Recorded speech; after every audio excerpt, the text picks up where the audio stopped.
Wake up, wake up, wake up. It is Wise Up Wednesday, and I'm coming to you with your 3 minutes of inspiration. Well, good morning, everybody. I hope that you have been having an amazing week so far, and I pray that the rest of your week is just as amazing. Well, it is that time of week again to where I come and drop a little piece of an inspirational nugget into your spirit, and this week is actually a continuation from last week. So we're going to continue to talk about David. So Samuel came to anoint David in front of his brothers and his father. But the thing about it is he was anointed, but his assignment was not yet ready for him. So after the anointment and after the Spirit of God filled him, he had to go back to the same position to where he was before and continue to serve. So that's what I want you to sit with this week. Ask yourself, are you humble enough to know that you've been anointed for a position, but since the assignment of that position is not yet ready, you have to go back into the position that you was and to serve and to be obedient and go back in front of everybody that you was anointed in front of and still serve in front of them. Are you humble enough to do that? Sit with that for the week, okay? But moving right along, King Saul, the Spirit of the Lord had left King Saul. And so evil spirits was tormenting him. So some of his advisors said, I know a musician that can probably, once you hear that good music, that can basically drive the evil spirits away. And so Saul was like, send for him.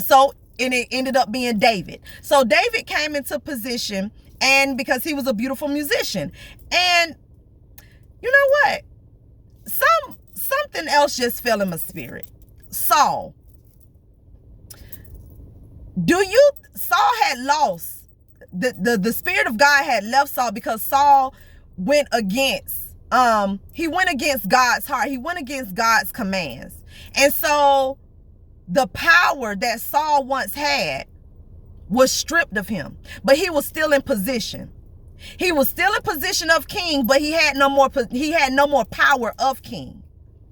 Do you know how often that is in different workplaces, in different environments? People are sitting in positions that they no longer have power in because the things and the morals and the rules and the attributes that got them into that position, they got so full of themselves and they started to do things their own way. And so they're sitting in a position that they no longer have power in.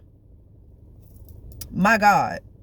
You can be sitting in a position that you no longer have power in.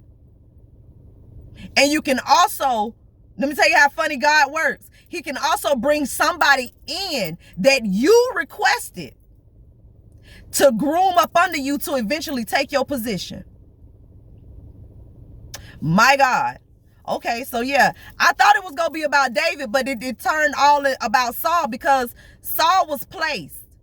He was chosen to sit in the seat, but he went against God's own heart. And so God stripped him of his power, but he kept him in position as king. But he had no more power. And so what God did, God anointed David. And God set up a way to where David can come and serve in his house. And he can groom up under Saul. And eventually David takes Saul's spot. Y'all, that's all I have. That's all I have. I can't even unfold it right now because it just fell in my spirit. So I love y'all. Continue to stay prayed up. Continue to stay God focused. And that's what happened to Saul. He did not stay God focused. And when he lost his focus on God, he lost his power within God. And until next week, peace.